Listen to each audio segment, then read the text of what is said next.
Hello friends, स्वागत है आप सबों का एबीसी एकेडमी पर। फ्रेंड्स, आज के इस क्लास में लूसेंट सामान्य ज्ञान को देखने वाले हैं। समझ लीजिए कि लूसेंट आज से स्टार्ट किया जा रहा है। आप लोग क्लास को ध्यान से देखिए।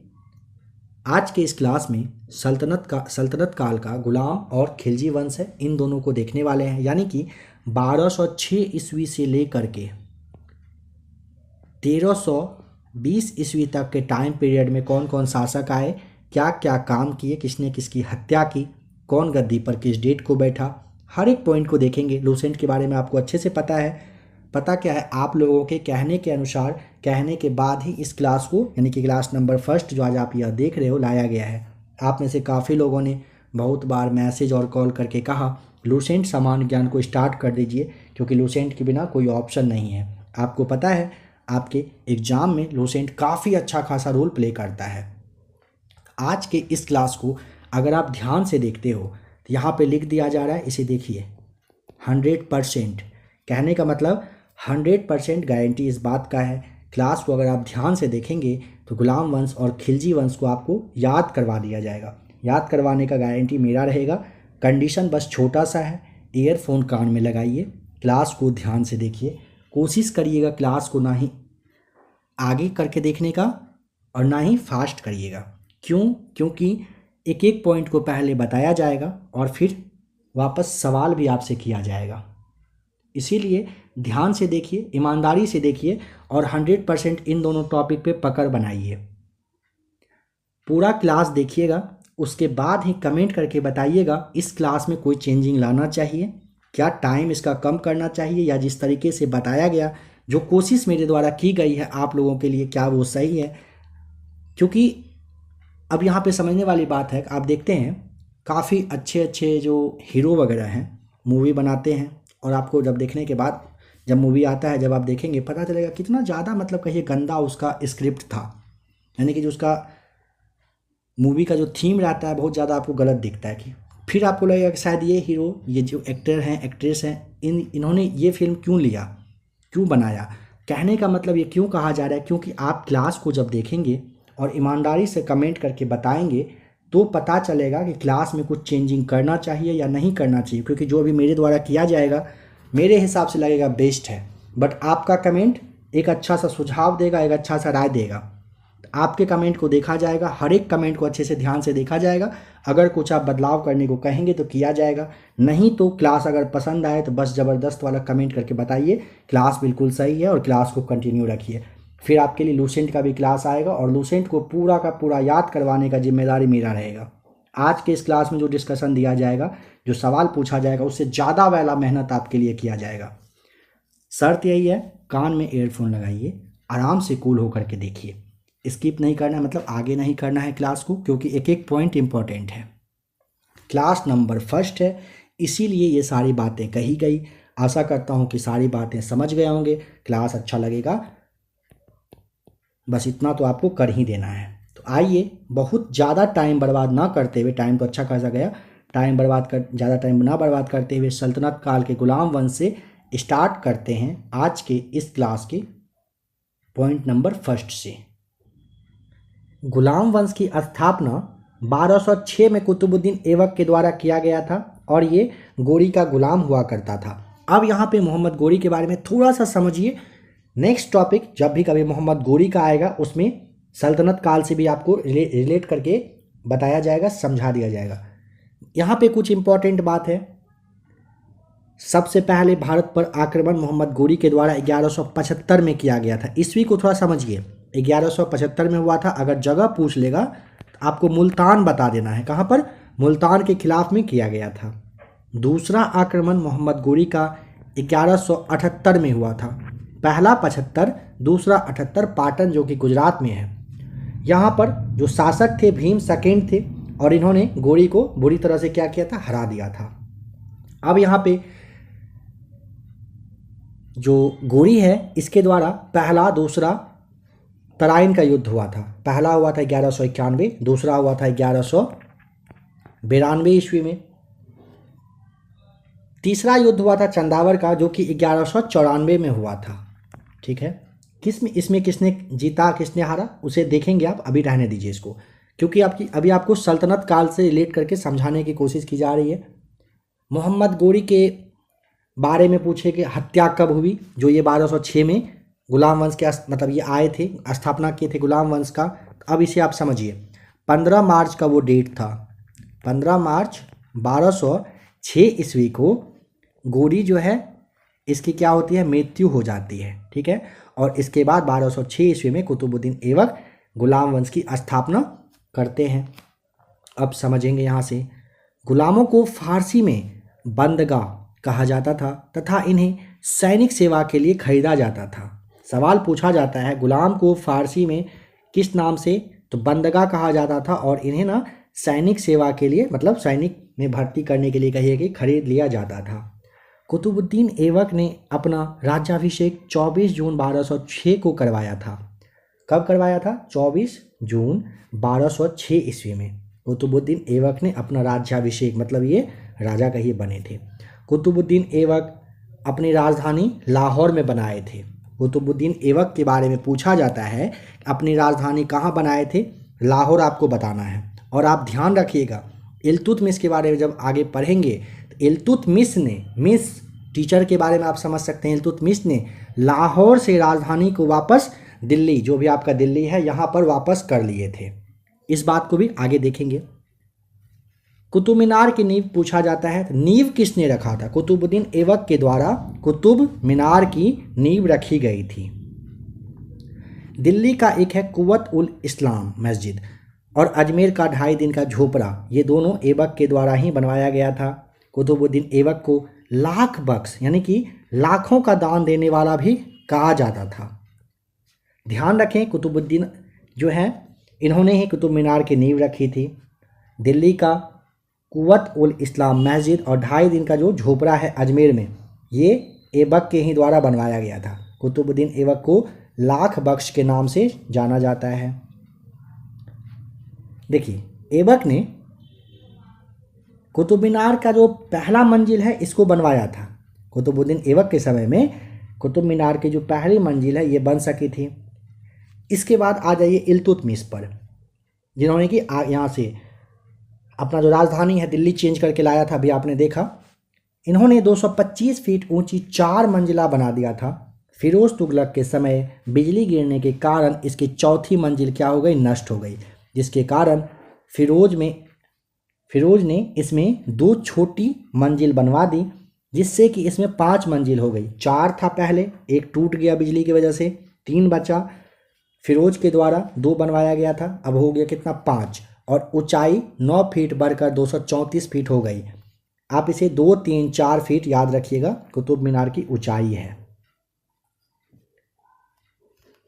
पहला नालंदा विश्वविद्यालय को ध्वस्त करने वाला ऐबक का सहायक सेनापति बख्तियार खिलजी था। नालंदा विश्वविद्यालय के बारे में पूछा जाता है ना, किसने ध्वस्त किया था? तो बख्तियार खिलजी के द्वारा किया गया था, और ये ऐबक का सहायक सेना नायक हुआ करता था। अब आइए कुतुबुद्दीन ऐबक पर। ऐबक की मृत्यु हो गई थी 1210 में चौगान खेलने के समय में घोड़े से गिरने की वजह से, और लाहौर में इसको दफनाया गया था।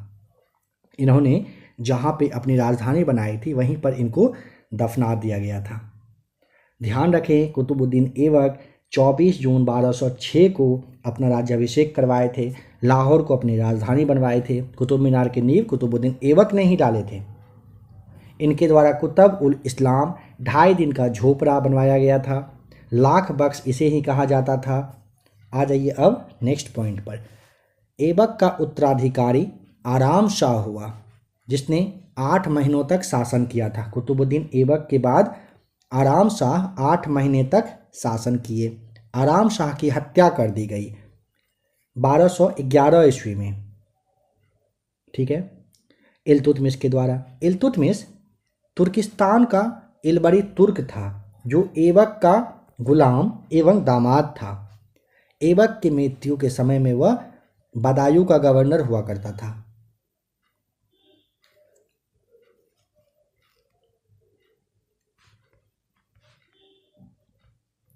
अब आ जाइए इल्तुतमिश पर। देखिए, इल्तुतमिश लाहौर से राजधानी को स्थानांतरित करके दिल्ली लाया, अभी आपको बताया गया था। इसने हौज ए सुल्तानी का निर्माण दिल्ली ए कोहना के निकट में करवाया था। इल्तुतमिश का पहला इल्तुतमिश ऐसा पहला शासक था जिसने 1229 ईस्वी में बगदाद के खलीफा से सुल्तान पद की वैधानिक स्वीकृति प्राप्त कर ली थी। पहला शासक खलीफा का जो है लेने वाला पूछेगा, खलीफा से सुल्तान पद की वैधानिक स्वीकृति परमिशन, नाम है इल्तुतमिश। इल्तुतमिश की मृत्यु हो जाती है 1236 में।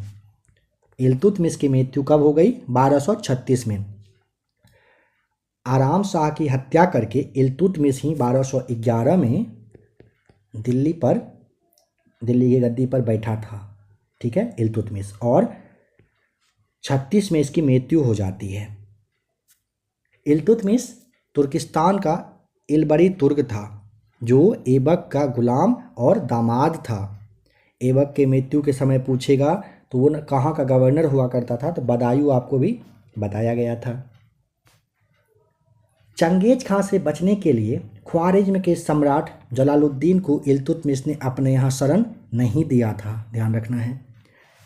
इल्तुतमिश के समय उनका पुत्र रुकनुद्दीन फिरोज गद्दी पर बैठा। वह एक अयोग्य शासक था। इसके अल्पकालीन शासन पर उसकी मां शाह तुर्कान छाई रही थी।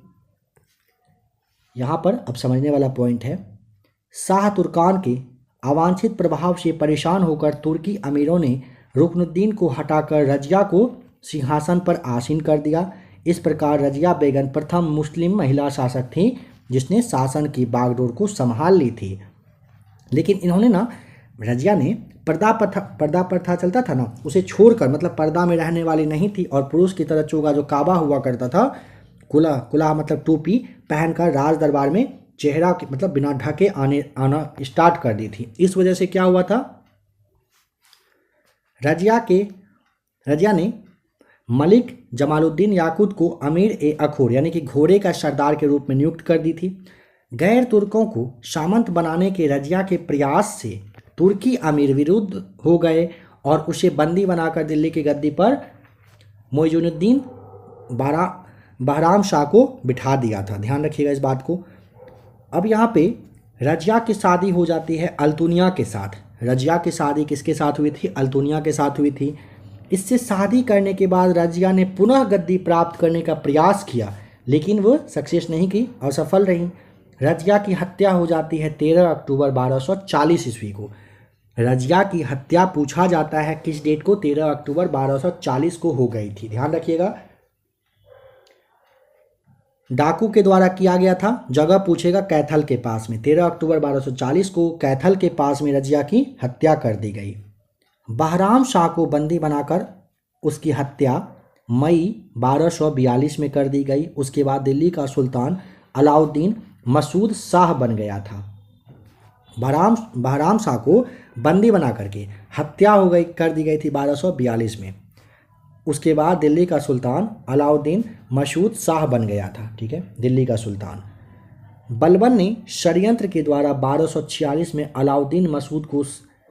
अलाउद्दीन मसूद शाह को सुल्तान के पद से हटाकर नासिरुद्दीन महमूद को सुल्तान बना दिया था।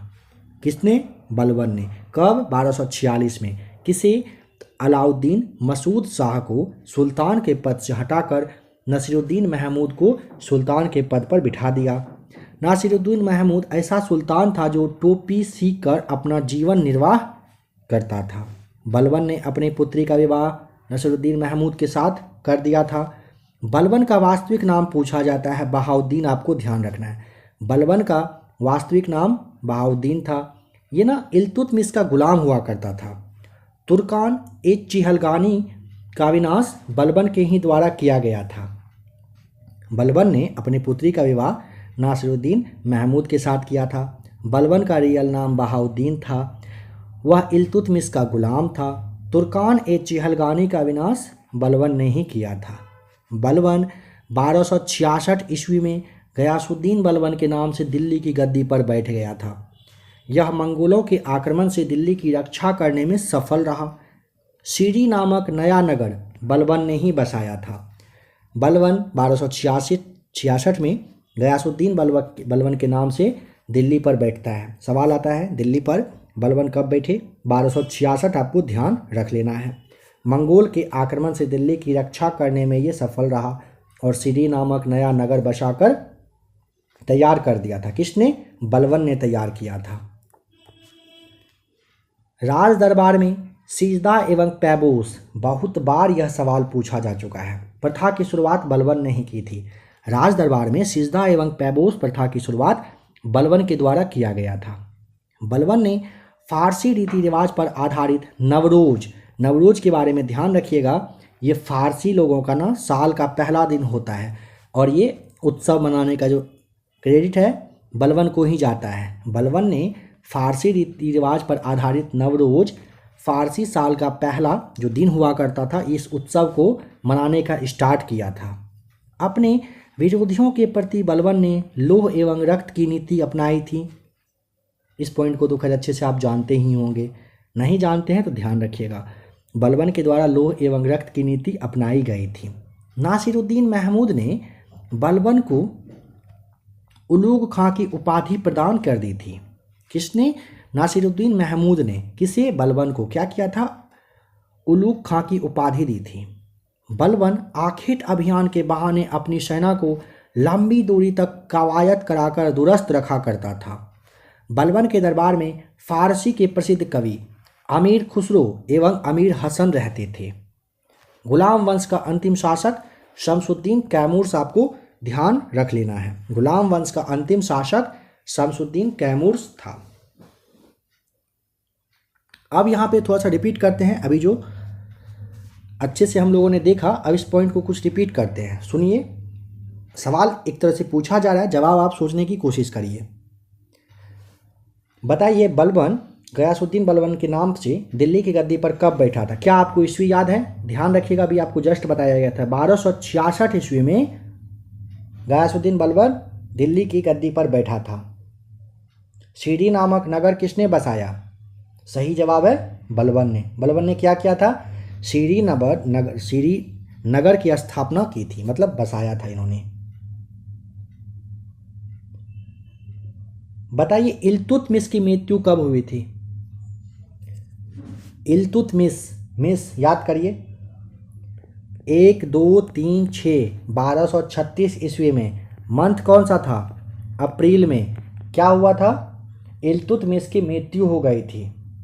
इल्तुतमिश पहला शासक था जिसने 1229 में बगदाद की खलीफा से सुल्तान पद की वैधानिक जो स्वीकृति कहा गया था वो लिया गया था।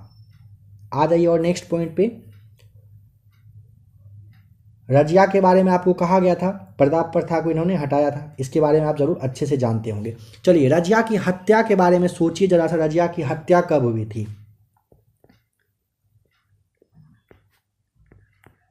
13 अक्टूबर 1240 को रजिया की हत्या कर दी गई थी। जगह याद करिए, अब कहाँ पर हुआ था जगह? कैथल, याद है ना? कैथल में रजिया की हत्या डाकू के द्वारा किया गया था 13 अक्टूबर 1240 को। नेक्स्ट पॉइंट,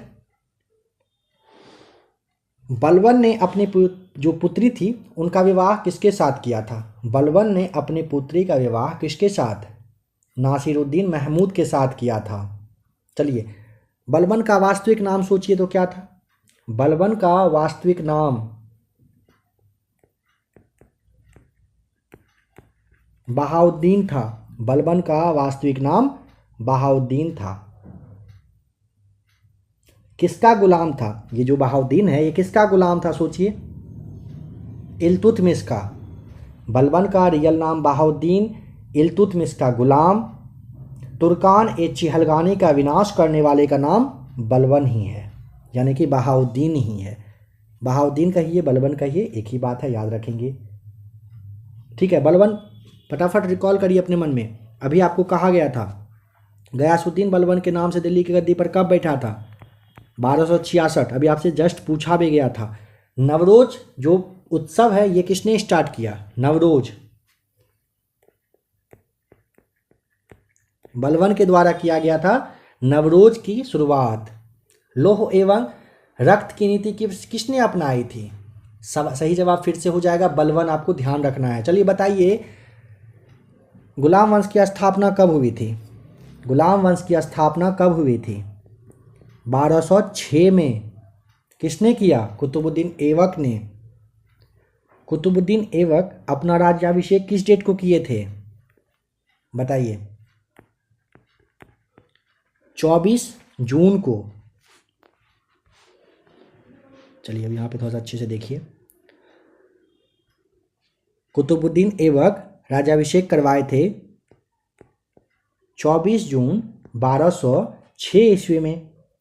इन्होंने अपनी राजधानी कहाँ बनाई थी कुतुबुद्दीन ऐबक ने? लाहौर है ना सही जवाब। कुतुबुद्दीन ऐबक के द्वारा क्या क्या काम किया गया था, याद करें। देखिए, कुतुबुद्दीन ऐबक ने कुतुब मीनार है इसकी नींव रखी थी। दिल्ली का जो कुव्वत उल इस्लाम मस्जिद है ये, साथ ही साथ 2.5 दिन का झोपड़ा ऐबक के ही द्वारा बनाया गया था। कुतुबुद्दीन ऐबक को लाख बख्श के नाम से जाना जाता था। जो नालंदा विश्वविद्यालय है इसको ध्वस्त करने वाला ऐबक का जो सहायक सेनापति बख्तियार खिलजी था, यही हुआ था, ध्यान रखिएगा। ठीक है, अब याद करें कुतुबुद्दीन ऐबक की मृत्यु कब हुई थी? ऐबक की मृत्यु कब हुई थी? 1210 में। क्या खेल रहे थे? चौगान खेलने के समय में घोड़े से गिरकर। ठीक है, अब याद करें कि कुतुबुद्दीन ऐबक का जो कहिए कि दफनाया गया था किस जगह पर? ऐबक को कहाँ पर दफनाया गया था? लाहौर में। ऐबक का उत्तराधिकारी कौन हुआ था? आ जाइए इस पॉइंट पर। कुतुबुद्दीन ऐबक का जो उत्तराधिकारी है उसका क्या नाम था? उसका नाम था आराम शाह। कितने महीने तक शासन किया गया था आराम शाह के द्वारा? 8 महीने तक। आराम शाह की हत्या किसने किया था, याद करें। आराम शाह की हत्या किसने किया था और कब किया था? इसकी हत्या की गई थी 1211 में। किसके द्वारा? शॉर्ट में याद रखिए, मिस इल्तुतमिश के द्वारा। इल्तुतमिश कहाँ का था? तुर्किस्तान का इलबरी तुर्क हुआ करता था। यही ये जो है ना ऐबक का गुलाम कहिए, दामाद कहिए, ये थे। और कुतुबुद्दीन ऐबक की जो मृत्यु हुई थी ना, मृत्यु के समय में हुए ना, पूछा जाता है कहाँ के गवर्नर थे ये कहाँ के थे? जो इल्तुतमिश है ये कहाँ के गवर्नर थे? याद करिए, टाइम दिया जा रहा है, याद करिए फटाफट। कहाँ याद है ना? बदायूं के। ठीक है, अब समझिए। इल्तुतमिश ही थे जिन्होंने की दिल्ली राजधानी लाई थी, चेंज करके। कहाँ से? लाहौर से चेंज करके कहाँ? दिल्ली लाया गया था। और इल्तुतमिश पहला शासक था जिसने 1229 ईस्वी में बगदाद के खलीफा से सुल्तान पद की वैधानिक स्वीकृति लिए थे। और इसकी मृत्यु हो गई थी, अभी 2 बार कहा जा चुका है, अप्रैल 1236 में। ठीक है, आशा करता हूँ कि यहाँ तक आप अच्छे से समझे होंगे। चलिए एक बार फिर से बताइए, रजिया की मृत्यु कब हुई थी? हत्या कब हुई थी? मृत्यु नहीं, रजिया की हत्या कब हुई थी? याद है? 13 अक्टूबर 1240 को हुई थी। बलबन दिल्ली की गद्दी पर कब बैठा था? 1266 में। सीरी नामक नगर की स्थापना किसने किया था? बलबन ने। बलबन के दरबार में कोई ऐसे कवि का नाम याद करिए जो काफ़ी फेमस थे और एग्जाम में बहुतों बार पूछा जा चुका है। तो ध्यान रखें, बलबन के दरबार में फारसी विद्वान थे। जो विद्वान थे वो काफ़ी अमीर थे, मतलब अमीर खुसरो थे, और एक और अमीर थे। 2 अमीर, याद करिए कौन सा? एक हो जाएगा अमीर हसन, दूसरे का नाम था अमीर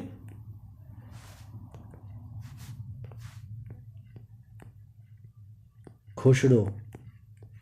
किसके दरबार में ये दोनों थे?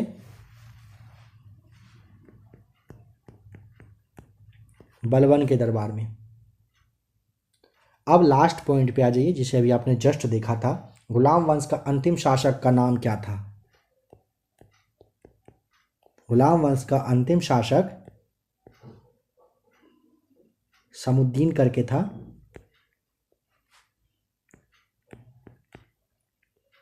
कैमूर्स, ठीक है। गुलाम वंश का अंतिम शासक शमसुद्दीन कैमूर्स हुआ करता था। अब आ जाते हैं खिलजी वंश पर, जो कि 1290 से लेकर के 1320 तक चला था।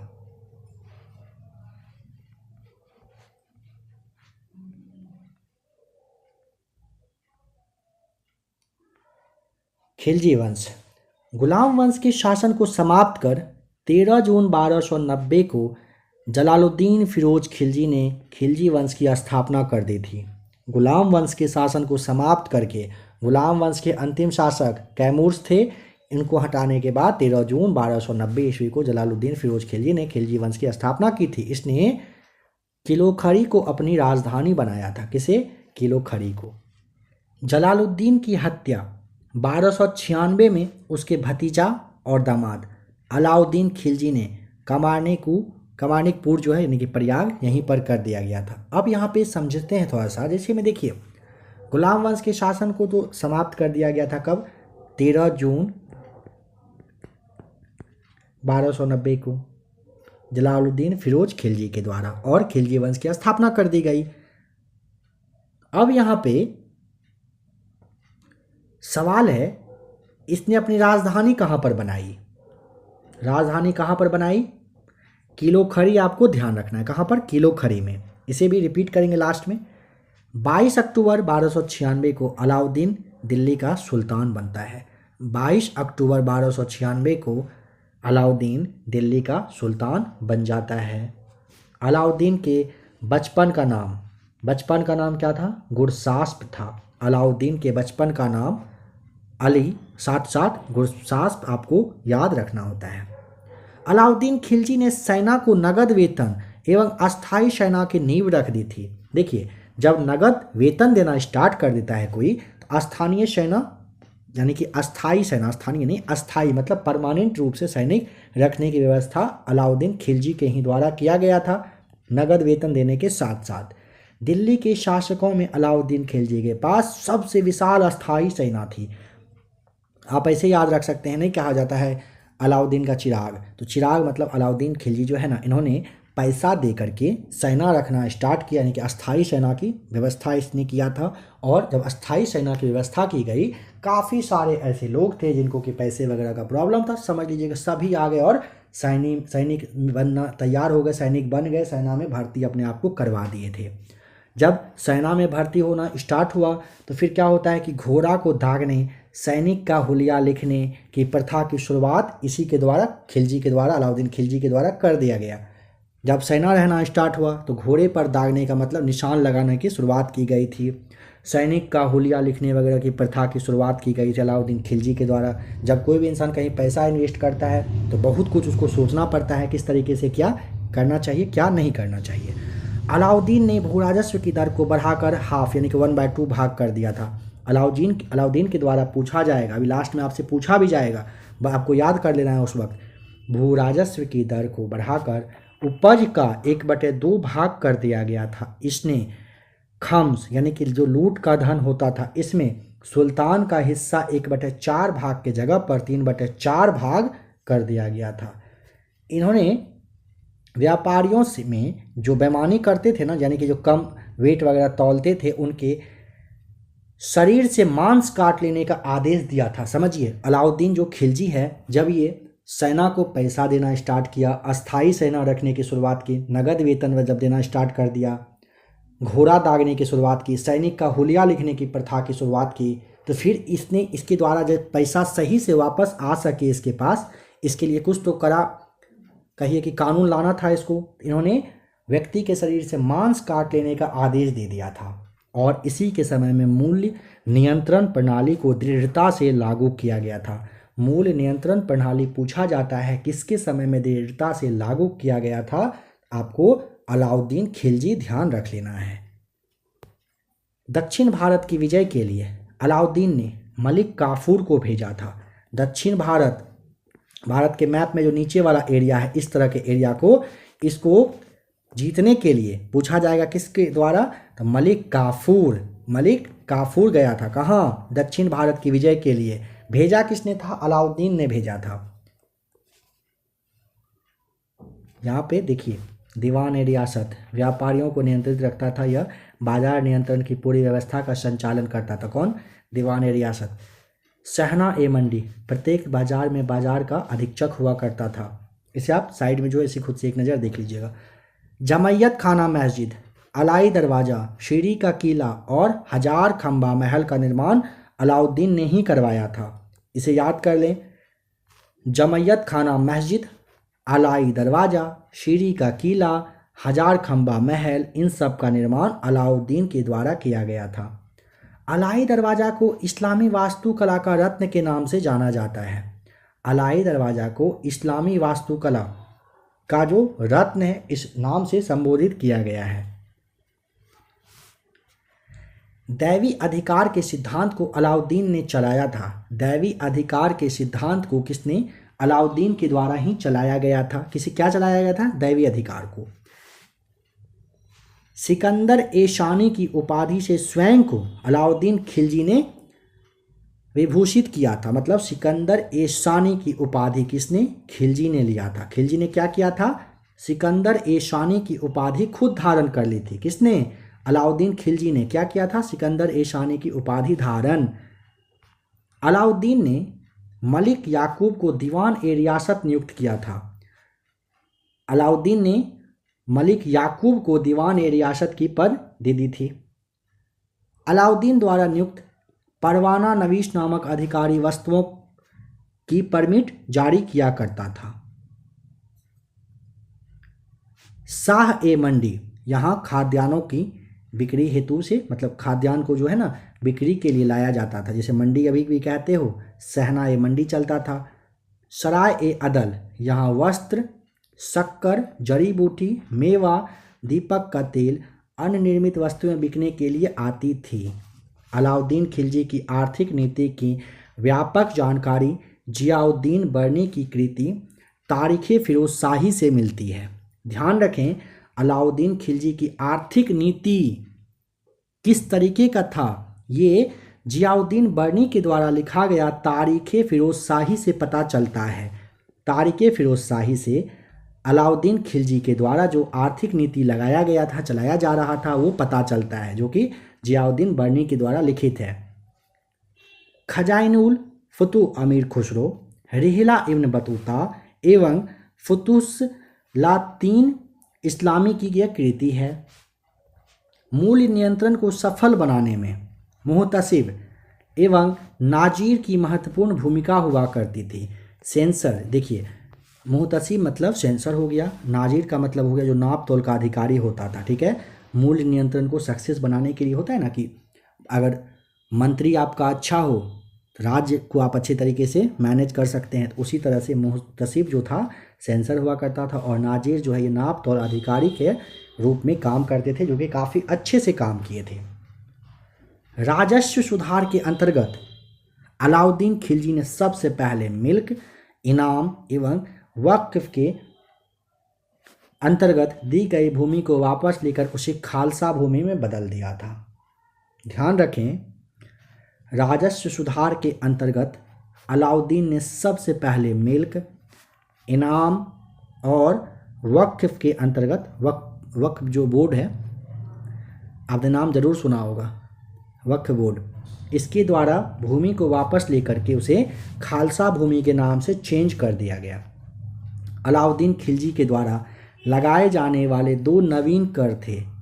चराई कर दुधारू पशुओं पर लगाया जाता था। गढ़ी कर होता था जो घर और झोपड़ी पर लगता था। ध्यान रखें, अलाउद्दीन खिलजी के द्वारा दो नवीन मतलब लेटेस्ट कहिए कि कर था। एक हुआ था चराई कर, चराई मतलब समझ गए ना, दुधारू पशु पर ही लगेगा। दूसरा हुआ करता था गढ़ी कर, गढ़ी मतलब कहिए कि गढ़ना, गढ़ना मतलब बनाना को आप कह सकते हैं। घर और झोपड़ी पर लगता था गढ़ी कर। गढ़ी झोपड़ी वर्ड यहाँ पे आपको मिलता जुलता फील होगा, गढ़ी झोपड़ी। यहाँ अब काफ़ी इम्पॉर्टेंट पॉइंट है, यहाँ पे ध्यान दें। अलाउद्दीन खिलजी के शासन काल में 1297 से 1306 ईस्वी तक मंगोल के द्वारा टोटल 6 आक्रमण हुआ था। अब यहाँ पे समझिए, अलाउद्दीन खिलजी के शासनकाल में 1297 से लेकर के 1306 ईस्वी तक के बीच में 6 बार मंगोल के द्वारा आक्रमण हुआ था। पहला आक्रमण हुआ था 97, दूसरा हुआ 98, तीसरा हुआ 99। याद करें, 1297, 1298, 1299, लगातार 3 वर्ष में कहिए कि आक्रमण हुआ। इसके बाद थोड़ा सा 99 के बाद कहिए 3-4 साल का गैप मिला।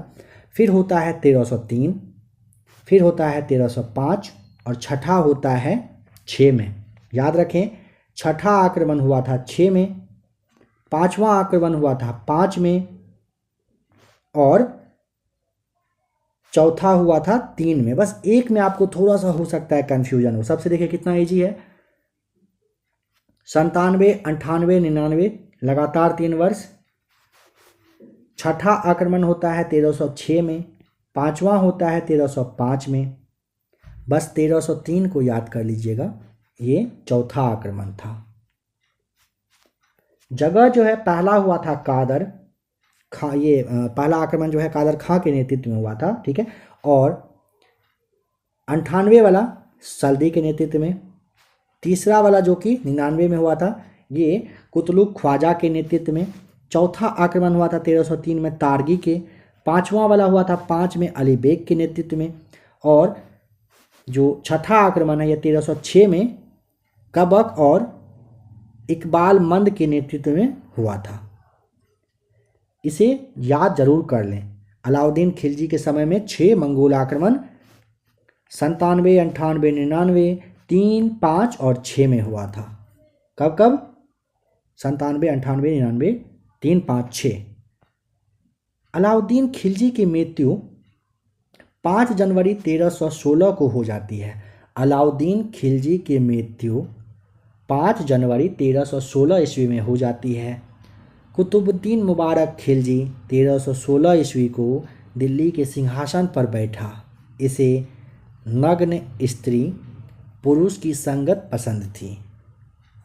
मुबारक खिलजी को कभी कभी दरबार में स्त्रियों का वस्त्र पहनकर देखा गया था। जो बरनी हुए, इनके अनुसार मुबारक कभी कभी नग्न होकर दरबारियों के बीच दौड़ा करता था। मतलब अजूबा इंसान था ये। कौन? खिलजी, मुबारक खिलजी। होता है ना, कहा जाता है कि मुबारक हो आपको बेटा या बेटी हुई है। ये मुबारक कुछ ऐसे थे खिलजी जो नग्न रहना पसंद करते थे। और यहाँ पे सवाल ये पूछा जाता है, किसके द्वारा ये कहा गया था कि वे नग्न अवस्था में दरबार में दौरा करते थे? ये बरनी के द्वारा कहा गया है। मुबारक खां ने खलीफा की उपाधि धारण की थी। ध्यान रखें, मुबारक खां ने खलीफा की उपाधि धारण की थी। पूछा जाता है खलीफा की उपाधि मुबारक खां के द्वारा किया गया था। मुबारक के वजीर खुसरो खां ने 15 अप्रैल 1320 ईस्वी को इसकी हत्या कर दी और स्वयं दिल्ली के सिंहासन पर बैठ गया था। खुसरो खां ने पैगंबर के सेनापति की उपाधि धारण की थी। मुबारक के वजीर नाम था खुसरो खां। इन्होंने 15 अप्रैल 1320 को, मतलब कहिए कि इसकी हत्या कर दी गई थी और खुद दिल्ली के सिंहासन पर बैठता है। खुसरो खां ने पैगंबर के सेनापति की उपाधि धारण की थी। नेक्स्ट है तुगलक वंश। देखते हैं इसके बारे में, बाद में देखा जाएगा। अब यहाँ पे आइए रिपीट करते हैं। अभी जो टोटल क्लास हम लोगों ने देखा इसके बारे में थोड़ा सा समझते हैं। समझते नहीं है, आप याद करिएगा, सवाल पूछा जा रहा है। लेटेस्ट सवाल, खलीफा की उपाधि किसने धारण किया था?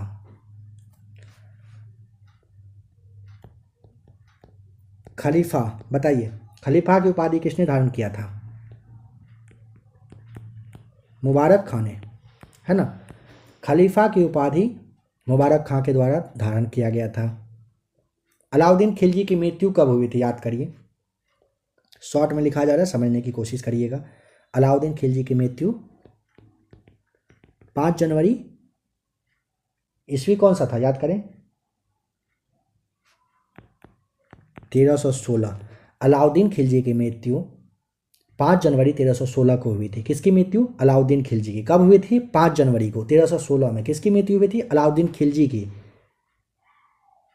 कुतुबुद्दीन मुबारक खिलजी 1316 में ही दिल्ली के सिंहासन पर बैठा था और इसे ही नग्न स्त्री या फिर कहिए पुरुष की संगत पसंद कहा गया था। किसे? कुतुबुद्दीन मुबारक खिलजी को। चलिए याद करिए, अलाउद्दीन खिलजी के शासनकाल में कितने बार मंगोल का आक्रमण हुआ था और कब कब? याद है?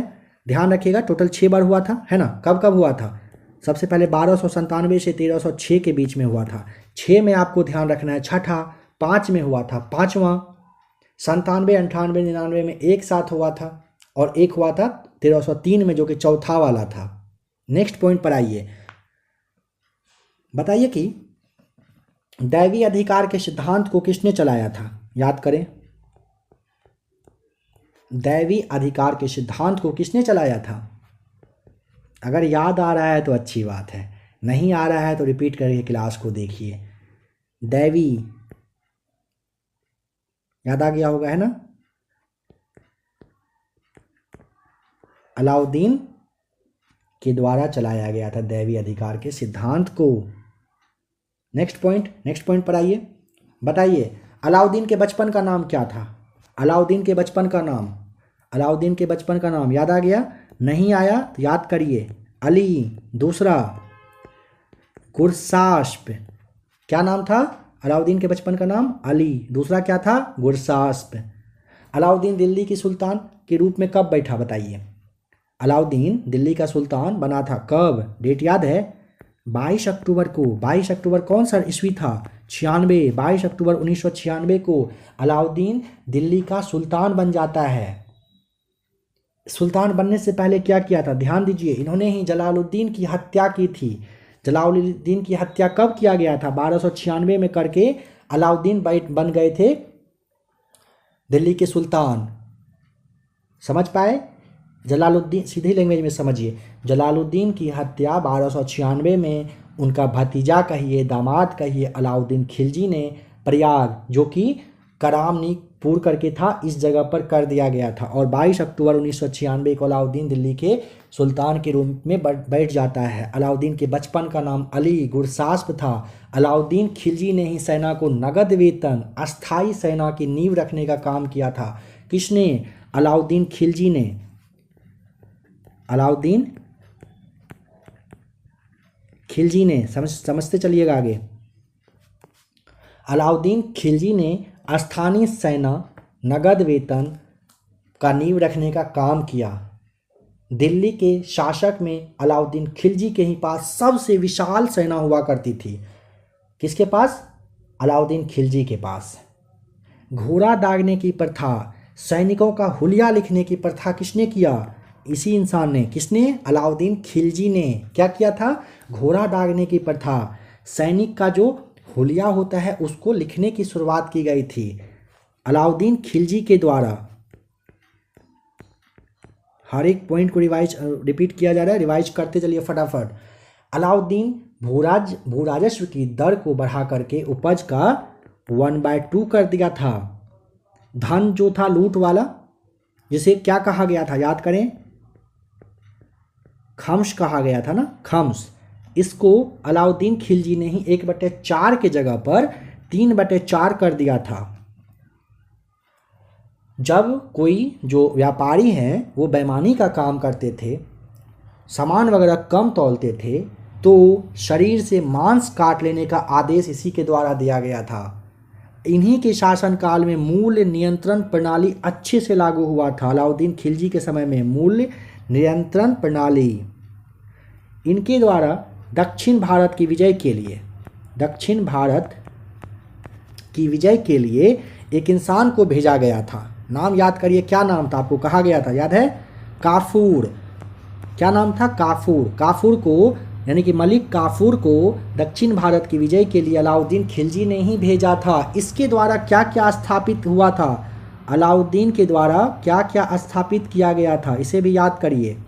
तो ध्यान रखिएगा, जमैयत खाना मस्जिद, जमैयत खाना मस्जिद का निर्माण,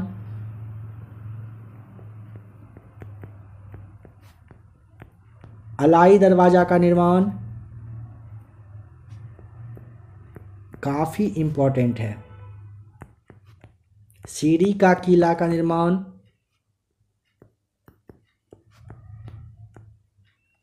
हजार खंभा महल का निर्माण इसी के द्वारा यानी कि अलाउद्दीन खिलजी के द्वारा करवाया गया था। अलाई दरवाजे के बारे में आपको ध्यान है, एक अच्छा बात अभी क्या कहा गया था, अलाई दरवाजा को क्या कहा जाता है, नहीं याद है, कोई बात नहीं, फिर याद करिए। इस्लामी वास्तुकला का रत्न के नाम से संबोधित किया जाता है इसे। दैवी अधिकार के सिद्धांत को अलाउद्दीन ने ही चलाया था। अब बताइए गुलाम वंश के शासन को किसने समाप्त किया था, कब किया था, बताइए। तो ध्यान रखिएगा, गुलाम वंश के शासन को न 13 जून 1290 ईस्वी को जलालुद्दीन फिरोज खिलजी के द्वारा किया गया था। ठीक है, जलालुद्दीन फिरोज खिलजी के द्वारा किया गया था और खिलजी वंश की स्थापना कर दी गई थी। ठीक है, खिलजी वंश की स्थापना कर दी गई थी। और राजधानी पूछेगा, खिलजी वंश की राजधानी जलालुद्दीन फिरोज खिलजी ने कहाँ पर बनाई थी, तो इस पॉइंट पे तभी ध्यान उतना अच्छे से नहीं दिया गया था, अभी के लिए ही छोड़ा गया था। किलो खरी, जलालुद्दीन जो फिरोज खिलजी है ना, इन्होंने खिलजी वंश की स्थापना करके किलो खरी को अपनी राजधानी बनाया था। ठीक है, और इसकी हत्या पर आ जाइए, लास्ट पॉइंट समझिए कि खिलजी वंश से बताया जा रहा है क्योंकि सारे सवाल को रिपीट किया जा चुका है। जलालुद्दीन की हत्या कर दी गई थी 1296 में। ठीक है, 90 से 96 तक समझिए कि ये शासन किए थे 6 वर्ष तक। किसके द्वारा, तो अलाउद्दीन खिलजी के द्वारा। और 22 अक्टूबर 1996 को ये दिल्ली के सुल्तान बन गए थे। और अलाउद्दीन के बचपन का नाम अली और गुरसास तो था ही। चलिए और थोड़ा सा क्लास को खींचते हैं। बगदाद के खलीफा से सुल्तान पद की वैधानिक स्वीकृति लिया गया था किसके द्वारा और कब? बगदाद के खलीफा से सुल्तान पद की वैधानिक स्वीकृति कब और किसके द्वारा, फटाफट याद करिए। तो मिस के द्वारा, मिस याद आ गया, इल्तुतमिश। कब? 1296 में बगदाद के खलीफा से सुल्तान पद की वैधानिक स्वीकृति। इल्तुतमिश की मृत्यु हो जाती है कब?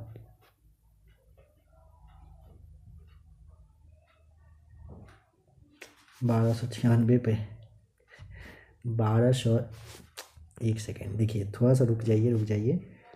मिस के बारे में स्टार्टिंग में एक ट्रिक कहिए, पॉइंट कहिए, उसके थ्रू बताया गया था ना। मिस 1 2 3 6, 1236 में इसकी मृत्यु हो जाती है। ठीक है, जब मृत्यु होती है 36 में, तो ये बगदाद के खलीफा से सुल्तान पद की स्वीकृति कब लिए थे? तो 36 में से आपको कुछ समय घटाना है और 1229 पर आना है। ध्यान दें, 1229 में इल्तुतमिश पहला ऐसा शासक था 1229 में जिन्होंने कि बगदाद के खलीफा से सुल्तान पद की वैधानिक स्वीकृति ली थी और इसकी मृत्यु हो जाती है अप्रैल 1936 में। इल्तुतमिश के बाद उनका पुत्र नाम था रुकनुद्दीन फिरोज, ये गद्दी पर बैठते हैं, अयोग्य शासक थे। कुछ समय के बाद इसकी माँ जो तुर्कान थी, शाह तुर्कान, ये छाई रही थी, इसके बारे में ध्यान रखना था। रजिया ने पर्दा प्रथा को हटा करके पुरुष की तरह चोगा, जिसे कावा कहते थे, कुलाह जो टोपी होता है, इसको पहनकर खुले मुंह से जाने लगी थी दरबार में। रजिया जो थी, रजिया की हत्या कर दी जाती है। कब? रजिया की मृत्यु कब होती है? 13 अक्टूबर 1240 ईस्वी को मृत्यु हो जाती है। मृत्यु नहीं, हत्या होती है। कहाँ पर? कैथल में हत्या होती है। बलबन का वास्तविक नाम बताइए क्या था? बलबन का वास्तविक मतलब ओरिजिनल नाम क्या था?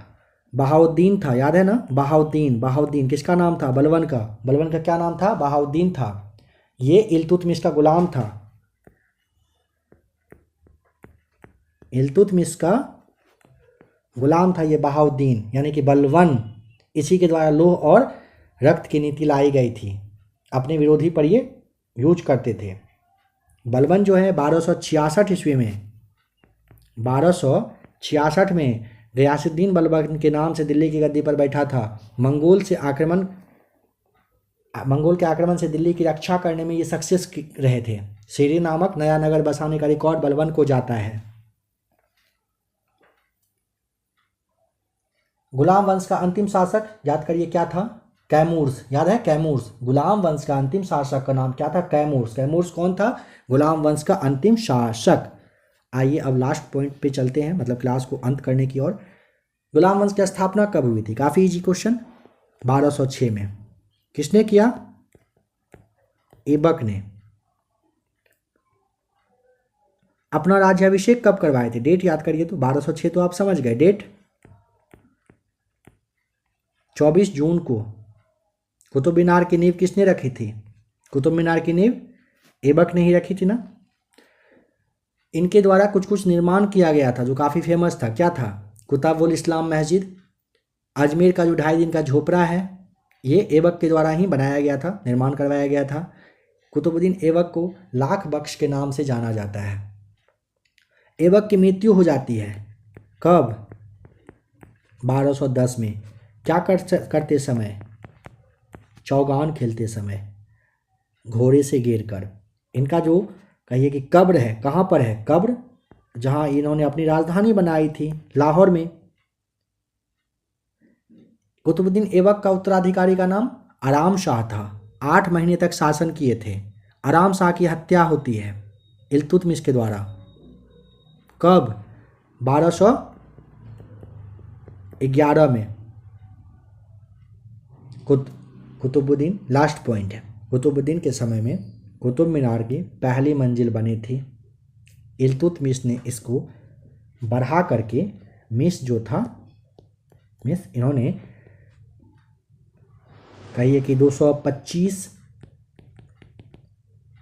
फीट ऊंची 4 मंजिला बना दिया। बिजली गिरा, 1 मंजिला यहाँ से ढह जाता है, बचता है 3। इसका ठीक है। फिर इसमें 2 मंजिल और जोड़ दिया जाता है, हो जाता है 5। छोटा छोटा मंजिल है, 5 हो जाता है। और इसकी जो ऊंचाई है ना, पहले 225 फीट था, इसमें आप 9 फीट और जोड़ दीजिए, हो जाता है 234 फीट। 234 फीट की ये हो गई कुतुब मीनार। लाखों का दान देने वाला कुतुबुद्दीन ऐबक, ध्यान रखिएगा। तो फ्रेंड्स, आशा करता हूँ कि आज के इस क्लास में सल्तनत काल, यानी कि सल्तनत काल में आपको गुलाम वंश के बारे में, स्टार्टिंग में थोड़ा सा मोहम्मद गोरी के बारे में कहा गया, गुलाम वंश के बारे में बताया गया, खिलजी वंश के बारे में बताया गया। आशा करता हूँ कि क्लास आपको ज़रूर अच्छा लगा होगा। ऑफलाइन क्लास को समझिए कि थोड़ा सा रूप दिया गया है ऑनलाइन के रूप में, यानी कि टॉपिक को आपके सामने लाया गया। क्लास कैसा लगा कमेंट करके ज़रूर बताइएगा। नेक्स्ट क्लास आने से पहले जैसे ही क्लास आप देखते हैं कमेंट करके बताइए क्लास काफ़ी लंबा हुआ या ठीक है, और अच्छे से रिपीट कर कर के आपको बताया जाए। जो भी कहना हो कमेंट आप लोग करिएगा। आपके कमेंट के हिसाब से नेक्स्ट क्लास को तैयार किया जाएगा।